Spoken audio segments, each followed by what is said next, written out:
MTL Sports Podcast. We're on episode 90, getting pretty close to 100 episodes here. But we're going to continue our NFL draft coverage, y'all. The draft was last Thursday through Saturday. First round, of course, was Thursday. Some of our predictions were right. Some of them were wrong, and we're not going to call them out, Falcons, but they definitely threw a wrench in everyone's mock draft. So we'll discuss, where we got the draft, and we'll have some winners and losers for you guys. We might even grade our own team's draft. And then we got some rapid fire, y'all. You see Lawrence got his DC Defenders hat on. They might let us down, so we'll recap that game. And then we might sprinkle in some other stuff. So, with all that being said, let's stay tuned.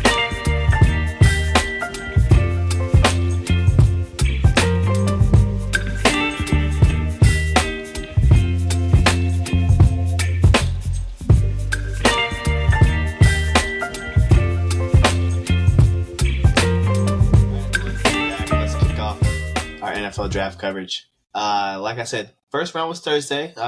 Some good grades were giving, some not so good grades were given out. So I think let's start there before we get into overall winners and losers.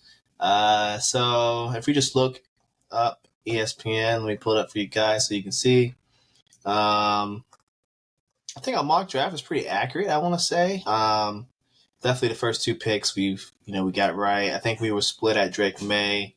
I think I said the Patriots were going to take Drake May. I think you said they were going to trade that pick, Lawrence. And then, of course, Cardinals, they kept their pick. And at 5, they took Joe Alt. I think I predicted Joe Alt at 5. I think you said receiver, right, for 5. Mm-hmm. So let's look at the first 5 picks. Lawrence, how do we feel about the first 5 picks? I don't think there's any. Do we hate them? I don't think there's anything wrong with anyone's pick. I'll just straight up say it. In the top 9 outside of 1. In the top 10, I don't think there's anything wrong with anyone's picks except for 8 and 10.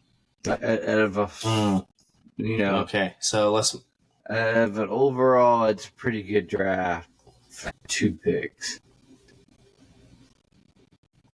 Yeah, I say so. Let's move on. Of course, 6 through 10, we got Malik Neighbors, Latham for the Titans, Penix, which is kind of head-scratching, like Lawrence kind of pointed out already.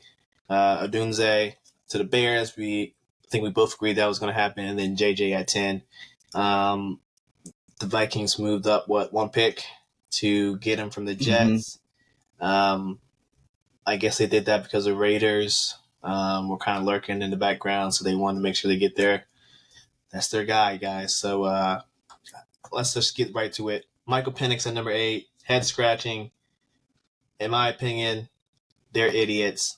I know we talked about this on Sunday when we were at the Defenders game. Can you kind of break down what you think they were thinking and just how I think this set them back? I don't think they're thinking it at all. So the problem with there is no future with it, because unfortunately your quarterback is on a 4-year contract with a no trade clause. So that means he has to agree to the team that he gets traded to. So it doesn't make any sense because you just signed a rookie for 4 years. Yeah, you get his 5th-year option, but you will have a 5th-year option with no idea of how good he is or what his talent level is. He's already an older quarterback as well. You think he's already 24. Making him sit for 4 years. He's 20 years old, so you're not gaining anything. Honestly, there is no thought process behind this pick. They just liked a guy and they took a guy without their future, about what they were going to do. See, that's what I'm saying. I have a way to defend it. Only thing I can say is one of the stupidest things I've ever seen. And that's just me trying to be one of the dumbest things I've ever seen. That's why in the draft room, it looked like there was a little glimpse of him trying to defend his pick to the owner. Because the owner was probably asking him, give me one good reason why I shouldn't just fire you right now. And he was trying to plead his case right there. Yeah.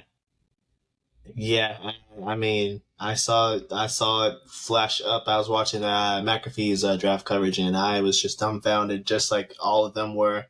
And I'm still dumbfounded. I don't have all the different media guys trying to make excuses for the Falcons and trying to make some sense and some light of it. Doesn't make sense to me, y'all. Honestly, I think it set them back a couple years. You had Odunze right there.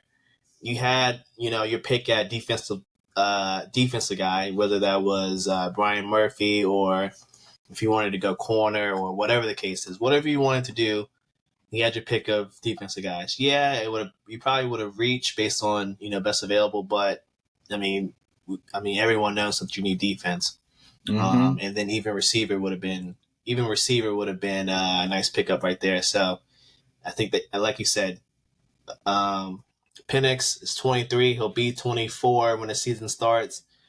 Kirk Cousins has 2 years guaranteed at the very least with no trade clause. And if he plays well for 2 years, Penix isn't going to start. Kirk Cousins can very well play until he's 40 if he's going to be consistently good. And Achilles isn't going to set him back anyway because he's not a mobile quarterback. That's never was his thing. So it was just a dumb pick. I feel bad for Penix because I think I don't know. I just feel like he'll never touch the field, and then he'll just be a mystery case by the time he gets to year 4, year 5, and then we'll have never seen him play, and he'll just be a mystery case of, oh, does someone trade for him, and take the chance, or who knows? Maybe Kirk Cousins gets extended again, like you said. So it was just dumb. There's no way to defend this. I think they've definitely turned the corner into poverty franchise. And I don't like to throw that word around loosely, but they are definitely in the realms of a poverty franchise right now. This is just clown behavior right here. No ifs, ands, or buts. And you say you didn't like 10, Lawrence. Can you about the Vikings picking JJ? I don't think JJ McCarthy's all that good. He's that good. I don't know. You're gonna try to get a game-changing quarterback to save your franchise. I mean, I don't see JJ being the guy to save. That's just me. From what I know, and not a whole lot of people talk highly of him either. Like he's gonna make a lot of noise or make a lot of headway for the team. It's just extremely questionable. Just same way of taking Penix that early as well. I mean, there's kind of no need to take either one of them that early. I mean, if you're the Vikings, yeah, you may love them and all, but moving up for it, I don't know. It's just questionable. If you know anything about the Broncos, what's his face?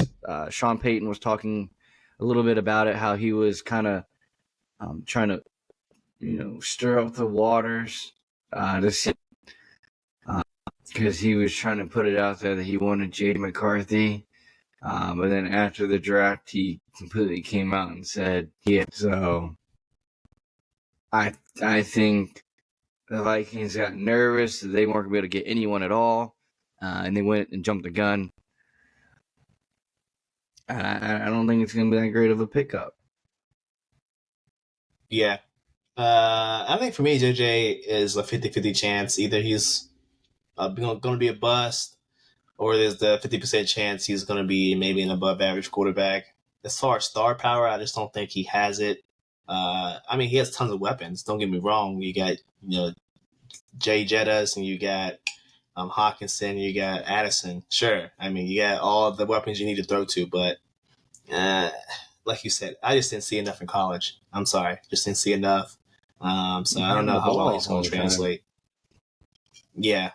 Definitely a product of the Harbaugh offensive style of play. So I don't know if it's going to translate, bro. I honestly don't. So I guess we'll have to see. Who knows if he's even going to start the first game of the season. Chances of that are probably 50-50 as well, depending on how he looks in camp. Speaking of Bo Nix, though, Bo Nix went 12. A lot of people thought this was a reach. The Broncos probably should have traded back. A lot of people said that. I agree, but at the end of the day, just if that's your guy, just go get him. I think that's always kind of been my mentality. If you like your guy, just go ahead and grab him. If he's if if he turns out good, then the pick isn't bad, right? But if he's a bust, then of course, yeah, you probably should trade it back and got something for a bust. But I'm not too worried about that pick. I'm worried about number 13, though, the pick after. Brock Bowers going to the Raiders. Sir, didn't they just draft what's his name last year? Not Musgrave. What was the other guy? Meyer. Yeah, didn't they just draft that guy last year? And he was doing pretty decent until he got hurt. So what the hell were they thinking? I think this was definitely a panic pick. Like if we think the Falcons was a panic pick, damn sure Brock Bowers at 13 was a panic pick. They probably were just trying to trade or whatever, maybe trying to move back and time was up and they just had to pick best available. This pick right here, y'all, I think this set back the Raiders even more. I mean, at the very least, you should win defense. Never hurts to add people in defense. But to get a tight end when you just drafted one, come on now. Come on. In my opinion, that was the thing they needed the most was defensive players. And I think everyone just wasn't valuing, the defense side of the ball. Because you didn't even see guys coming off the board until later on, until almost the second round for corners, even though they said it was a pretty good corner draft. So I think just overall, no one respected the defense. I think everyone put too much stock into the wide receivers and the quarterbacks. I can't even begin to reason why certain teams did certain things. Because for the Broncos, you needed defense just like the Raiders did. Broncos decided, you know what? He's our guy. We'll go get our guy. I think the Raiders, like you just said, they freaked out. They saw they were going to get a quarterback probably, and they saw them all leave the board, and they didn't know what to do next. Getting the offensive tackle next pick, they won't pick right after you. That would have been a better pickup. Yeah, the defensive end, the edge rusher from UCLA would have been a better pick.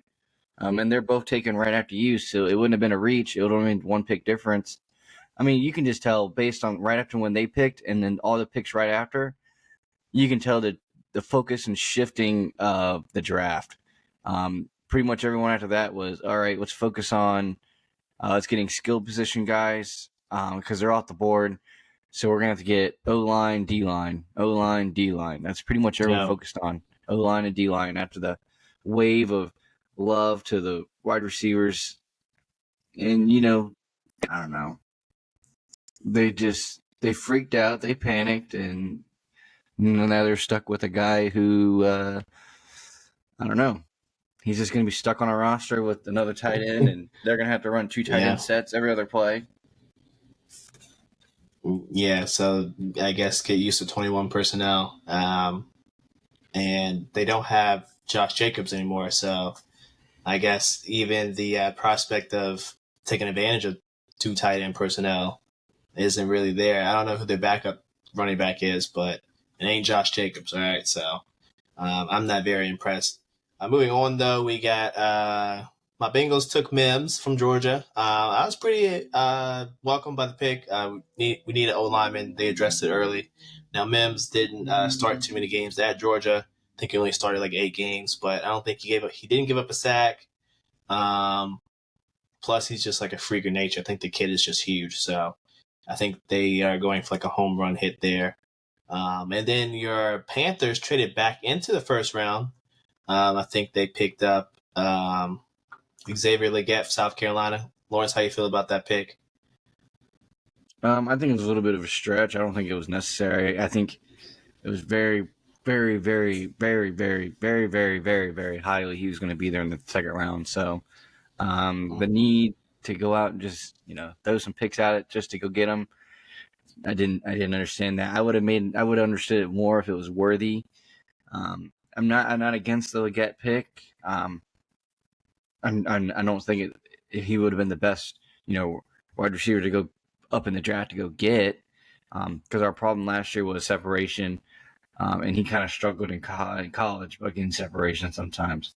So okay, fair enough. I thought it was smart, and like I told you last episode, hey, don't be surprised if you guys trade back into the first round, and you did it. 5th-year option doesn't hurt, especially the way the receiver market is going, shoot, who knows 5 years down the road? Who knows what they're going to be getting in terms of contracts? So it's not a bad play there, but I guess to each their own.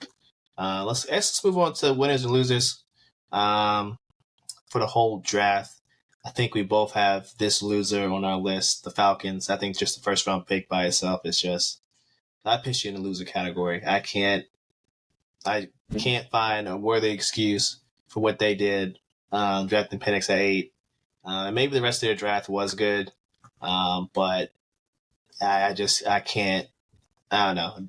It just, that threw me off, and from there you're kind of just you're behind. So yeah, I think that's both of our first losers. What would you say? Yeah. I couldn't care less what they did the rest of the draft. That first pick was just overall just so idiotic. You can't recover from that. And the fact they just try to justify pretty much defense the next few rounds. There's this pretty bad.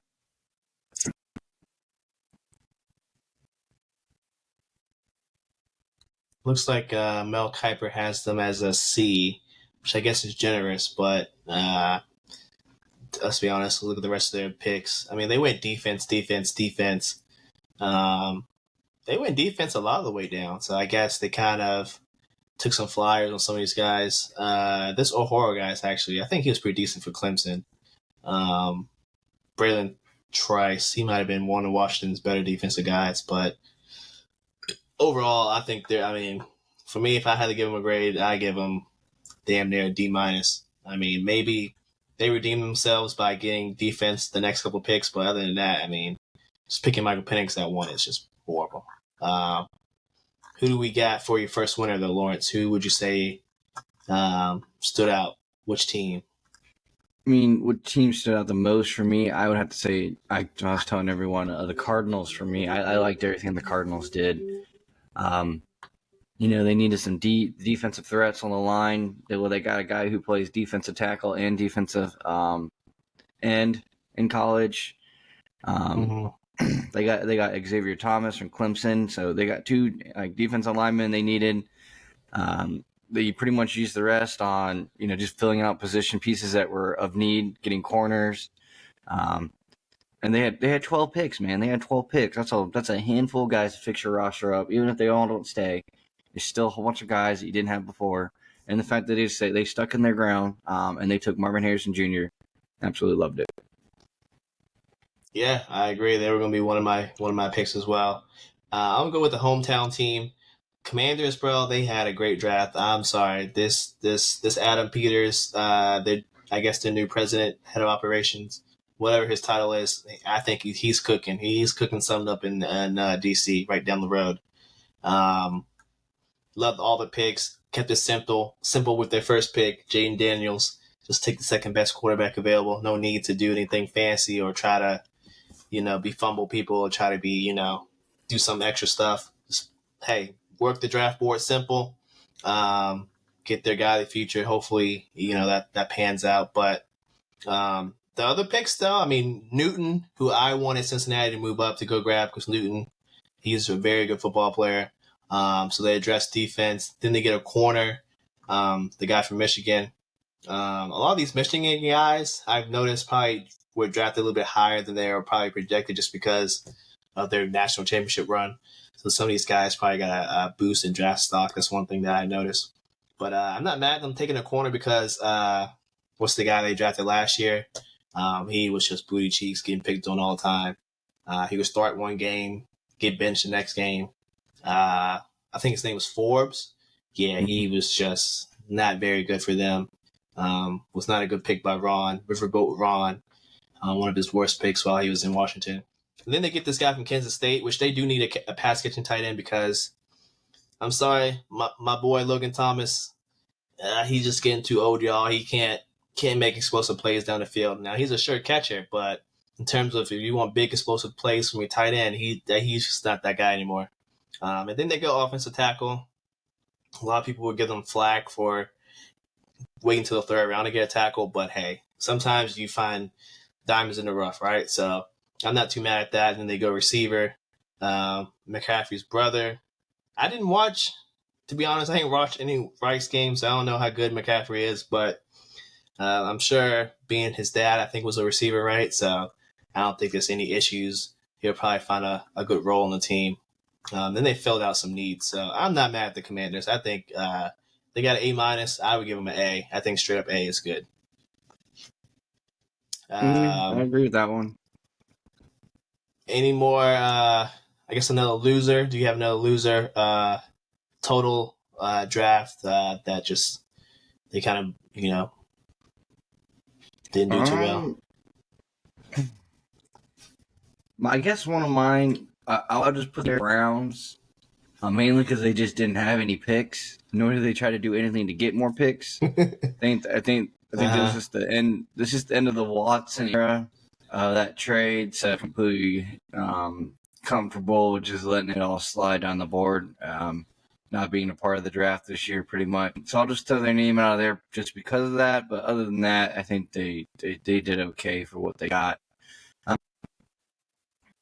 I don't know. Just people that just get straight up for it. Just felt like the dumbassery they did was the Bills. Why you trade your draft pick to the enemy who you can't seem to beat in a game ever, and you let them get the fastest wide receiver, which you could have put on your team, but I guess you didn't want to, but you didn't get a whole lot in return for it. And then you trade out of the first round again to let the Panthers take a guy, which, I guess not too bad. And then the guy you took was Keon Coleman, and everyone was just kind of like, well, why'd you go and do that one? That's a little questionable. Yeah. I mean, there's just a whole lot of little flags here and there. I don't know. I just never feel like they got anything good back for what they were giving up. So I feel like the guys they did get outside of it, though, were pretty good, like Cole Bishop and running back Ray Davis. I was actually okay with the Carolina Panthers getting Ray Davis, but we decided to get a running back way too early on. That's a story for another time. But, the Bills just trading away that pick to the Chiefs, that'll just be my all-time the reason why they lost this draft. You can't. It's basically like trading within division. You can't do that. Yeah. Quite questionable. Don't know why they did that. I would have waited. I would have made the Chiefs wait for it. Worthy, if he still would have been there. If not, just hey, screw them over. I don't know. Just not my my thinking. I guess is a little bit different than theirs. But I think for me, probably my second loser honestly has to go to Las Vegas, simply for the fact that you draft Brock Bowers, and for what reason? Didn't make sense at all. I don't really know much of their other draft picks, so let's just take a look. But, I mean, even that by itself is just questionable. They got to be, I guess, because maybe they kind of addressed the offensive line, went corner. Honestly, guys, I guess it's decent. But, I mean, the first pick is just what sours it for me. I can't get down with Brock Bowers, even when you just drafted Mayer previous year. You have, I guess Minshew for 1 year, but what's Minshew's ceiling? Is it going to be 9-10 wins like last season? Well, to be honest, that's probably not good enough in your division when you have Chargers and you have the Chiefs, which are, if the Chargers have a quick turnaround, they're going to be right back at 10 wins, 10, 11 wins, and the Chiefs are automatically going to get 11, 12. So I don't know. It's just not good enough for me. Winners, though. My next winner had to be Philly. Off the bat, Philly just addressed needs with some of the best available players, going back-to-back corners, two of the best corners in the draft. So I think that just enough by itself gives them an A. And then some of the other picks, and they did a lot of trades. I think they either tied or broke the record for most draft day trades, right? They were going crazy with the trades. Let's see, Philly. ESPN gave them an A. And then they go edge. They needed some help on the edge because they traded Hargrave. Then, he went away. So they got his replacement. Reddick. And Reddick. They got some insurance policy at running back. Also, this guy could probably be a special teamer. But I think the first 3-4 picks alone is enough for an A for me. Yeah, any more winners, Lawrence?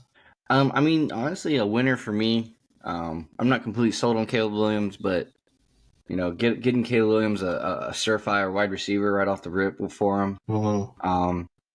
And then I don't know. I just kind of like the rest of their draft they had around him. I especially like the punter out of Iowa. I don't know, 4th round might have been a little bit of a stretch, but if you ever watch an Iowa game, the reason why Iowa stays in the game all the time is because the punter literally punts the ball down the entire length of the field.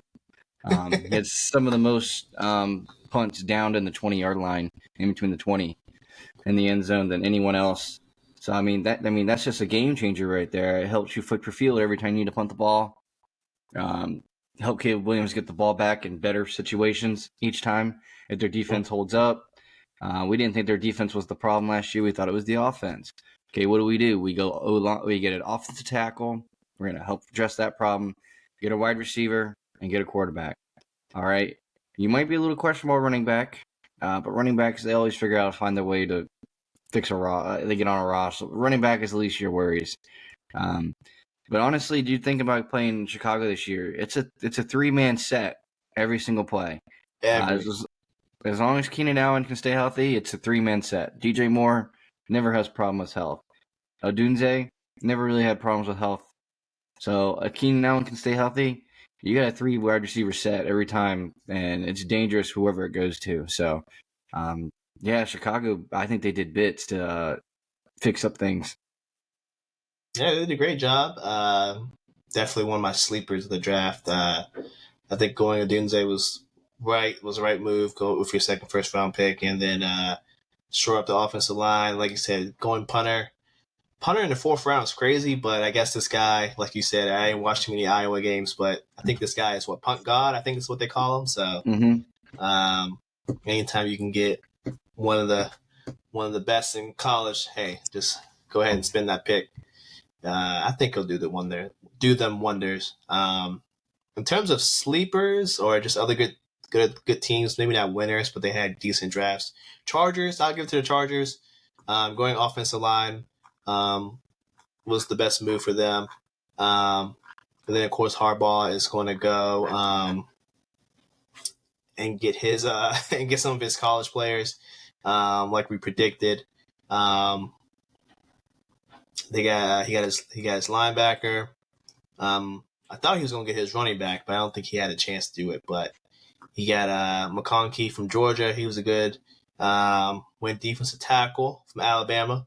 Shore up the defense because the Chargers definitely were kind of suspect in the secondary. I think we both alluded to that a lot last year. So they kind of shored that up in the 5th round, and then kind of had some flyers on some receivers at the end to kind of help out. Maybe they make the team, maybe they don't. But at least we know at the very least the 2nd round receiver, he'll make the team and probably be their 3rd guy, because I think right now they got Palmer and what's that dude's name they drafted last year, Quentin Johnson, the receiver who can't catch a pass. So we'll see if they can flip things in the receiver room. But I think other than that, though, they had a pretty sleeper type draft. In terms of our teams, though, Cincinnati, I agree with ESPN. I give them a B.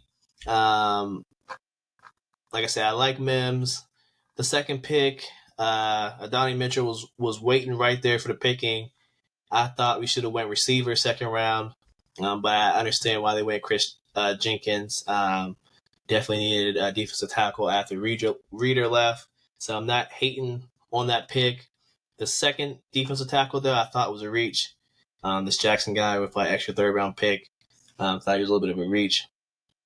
Burton, he has some off the field troubles, but I mean Alabama receivers usually most times other than not are decent at the very least. So I'm not mad. He can slot in as a 3rd guy, be the rookie Tyler Boyd. I don't know if you know anything about this Eric All guy, Lawrence, from Iowa. Mm-hmm. Some people say he could be very good, but he's hurt all the time, apparently. He's always hurt. I don't know. He should be. I guess the best word is he should be around a lot more and play for his size. Pretty much, he's gonna have to be a project kind of guy for you.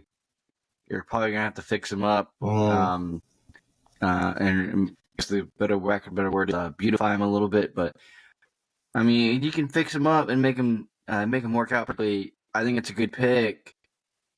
Just translate. And you know, that's one of those things. If you're able to make it translate, then it was a great pick. But you might look at it in 2 years from now, and you don't remember who they picked at that spot for the reason he just didn't pan out. Yeah, so a lot of these are, in my eyes, some of them are sure things. A couple of them are definitely home run. You hopefully to pan out in the future type picks, which could pay dividends, or like you said, you'll just forget about them in a couple of years. I think your Panthers. I don't know what grade they got, but overall, how do you think Carolina did, Lawrence? I mean, I'm not disappointed. I'm just a little saddened. I mean, I don't know. I give it a B minus. I think that's right. We need wide receiver. Got Leggett. I kind of would have rather see them like double up on wide receivers because there were still wide receivers up there when they were trading up for their second round pick because they traded down to 52 and they traded back up. And I was like, okay, they're gonna get a wide receiver, or they're gonna get a linebacker. They're gonna do something that we need. You know, the pick for the running back just didn't make any sense based on what running. I don't think running back is our problem with our team. I think we have pretty good running back. So I don't understand that one. Now, do you get rid of Miles Sanders? Then I completely understand. I am completely behind the pick. But other than that, if Miles Sanders stays on the team, then I just have a lot of questions for that said pick. I kind of the I don't know. The thing that got me was we picked up the linebacker from Kentucky. I don't know if you watched the draft in the second round, but Nick Saban would talk about guys that he liked, right? Nick Saban would talk about the guys that he liked. Nick Saban didn't talk. And for when he came up, Nick Saban didn't say a word. Quiet the whole time. The other guys were trying to hype up the pick, and I was just sitting there like, Nick Saban's not saying anything, which means Nick Saban knows that he's not very good because he played against him at Kentucky multiple times. So it was a little bit of a bummer because I was kind of sitting there waiting for Coach to say something about him because I thought he had good commentary. I thought he had good analysis of people's picks. Him and Bill did. They both did a pretty good job. So I was enjoying his commentary, but a little disappointing. Just that's all I got to say is I think the tight end's a great pickup. Don't know anything about the center back. Don't know anything about the defensive tackle, and don't know anything about the linebacker. They did say though he's the most winningest player in all of college football, mainly because he won all those games during the COVID, and he's just played so many years. Okay. I think his record will be beaten sooner rather than probably not actually, because most guys who are really that good kind of go to the league. But no, he was just kind of one of those like guys who was there, always played in games, but it wasn't always a starter. But that doesn't count towards it. So. Okay, I gotcha. I think that's pretty much that's gonna be our recap of the draft. Some winners and losers, some sleepers, create our own teams, drafts, all that good stuff for you guys. We'll probably have some more coverage further down the line once we get closer to previewing some of the divisions and whatnot. So just stay tuned for that. But next, we got some rapid fire we got to go through. We got some DC Defenders. We got some little bit of NBA playoffs. The first team got sent to Cancun. We'll talk about that. Rapid fire time. Haven't done rapid fire in a while, so this will be nice and refreshing. First up, we got some DC Defenders. We were at the game, and we were not too thrilled with the outcome. Let's just keep it like that. I mean, it sucked. Lawrence is repping the local team, but honestly, they didn't deserve to get repped because they were some cheats. They sucked. Pulling up the score. Do they even have the score? I mean, here we go. Scores. I think it was what, like 39 to something, right? Oh no, 12. 32-9. Or wait, no, where is it? This is Saturdays. Where's the Sunday games? Here we go. No, that's not right. What the hell? Is it Try not week here? 7. Is it week 7? I don't know. Oh, nope. I don't know. But all we gotta say is we lost. All right, that's all that matters. All right, we lost. It wasn't pretty. Any anything to add to that other than No, they we were got ass bad. kicked at home? No, they were bad. AJ McCarron looked like him. Yeah, it didn't help that we were sitting behind this guy's sister, and she had a lot to say during the entirety of the game. She let it be known that we were getting our ass kicked, and to be fair, we came back in the second quarter after just getting kind of stepped on in the first, and we were in enemy territory. They kind of quiet down. I think the third quarter. They left the whole second quarter and the beginning of the third quarter. They were gone. Yeah. And then they only came back because they went back up. I think that's, in my opinion, I think they only came back because they went back up. Yeah, I mean that sounds about right. I think, yeah, because I mean they were pretty quiet. They came back and started talking trash, which, to be fair, was warranted because we were getting just creamed and just kicked around. So yeah, I tried to talk trash. There's no ammunition to fight with. Yeah, we had nothing in the chamber, nothing to go with. Yeah, it was pretty pathetic. I think this was the first home loss, so kind of sucks. But we'll bounce back next week. I think we play the Panthers next week. I think. So. All I know is that offense is bad, man. That offense is just not it. Yeah, and I think when you said on yesterday that our top receivers are no longer there, our running backs no longer there. Pretty much just have Tiamu, and I think the OC is gone as well. So we were on top, and then they just kind of just shredded the team. I don't know. I don't see how that's kind of fair. I get that guys go to NFL. I mean, I'm not hating on that, but all the other stuff is kind of, I don't know. It's kind of like they're sabotaging the team. I don't know. It was questionable. It feels like sabotage. There was nothing. There was nothing to even. I'm not the biggest fan of it. Yeah, I mean, I guess I didn't watch the UFL draft or whatever they did to draft, but like, yeah,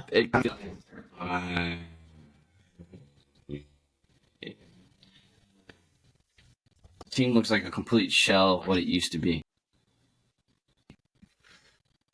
Yeah, even defensive, like I feel like we get stops defensively, but in terms of like consistent defense, I feel like it's just not there because the Battlehawks I mean, at least the first quarter, and the fourth, they were moving the ball at will. It was just in the second where they kind of locked down. So it seems like they can lock down in stretches, but they can't put a full game of, very good defense together. Unlike last year, where that was kind of their calling card was defense. And then bring it home with the offense. But I guess we'll have to see. It's still pretty early in the season. Anything can happen. Yeah, I think they play the Panthers next weekend. So we'll see. NBA playoffs. The first team is in Cancun, y'all. Or as Chuck likes to say, they might be heading to Galveston to go swim in that dirty ass water. We're talking about the Phoenix Suns. They lost last night. Got swept by the Timberwolves. Ant-Man is officially KD's dad, even though he is almost like 15 years younger. It's a damn shame, honestly. The Suns, I think all three of us had the Suns winning this series, and they get swept. I mean, I don't have any excuses for the Suns. I mean, to be honest, they just looked out of place. Can't play defense, which we knew all along, and they just got beat up by a bunch of young guns. Like, I mean, if you're the Suns, where's your pride? You can't win one game. At least the Lakers won one game. They have pride. They're champs. They took it upon themselves to get you at least one. Suns didn't even do that, bro. Like, come on. Beal looked bad, man. He fouled out. Couldn't make a shot. Damn near couldn't get any assists. He's supposed to be the pseudo point guard. Didn't even do that. And I understand he played bad, but some of the Beal hate I've been seeing online today, it's just, it's unwarranted. It's not his fault that they lost, all right? Bradley Beal is not the reason why they lost, ladies and gentlemen. The reason why they lost is their owner and their GM. I'm going to put the biggest amount of blame on the GM and the owner. The owner is literally a rookie owner, his first sports team. And what does he do? He thinks, oh, the Warriors, they won 2 years ago because they had the highest payroll. What if I have the highest payroll? We should win too, right? He goes out and gets Kevin Durant. He goes out and trades for Bradley Beal. They have $150 million locked into, 3 guys. Then you have Nurkic, who has a big contract, and then you just gave Grayson Allen a big contract. What can go wrong? A lot of things. You're lucky with this roster. You don't have any draft picks. You don't have you're in a second apron of luxury, so you can't really do too much. I don't mind them giving the money to Grayson Allen because I think they said he was the highest 3-point percentage this season. Yeah. So kind of had to keep him there because he did kind of win you games in stretches. But I think I don't know. You got to move off the big three. The big three didn't work, or you got to give it another chance, let it go through another year. But at the very least, you got to think about getting players in here for the strict purpose of playing defense. You don't need offensive guys. You don't need anyone to even kind of whisper the thought of offense. Yeah. You could bring in 5 guys they'll score 0 points a game. It'll be okay.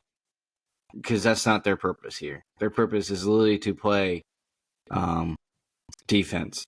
Then you let Grayson Allen come off the bench. He'll be your points off the bench. And, there'll always be someone on your team that can score some points. So, I don't know. Because they need defense desperately. Because, KD only plays it every so often. Beal almost never plays it. Yep. I agree with you. I think, you can't hire Frankie V, who's a defensive coach, and not give him any defenders. Like I said, Kevin Durant is playing occasional defense. He is not the Kevin Durant that played defense back in Golden State.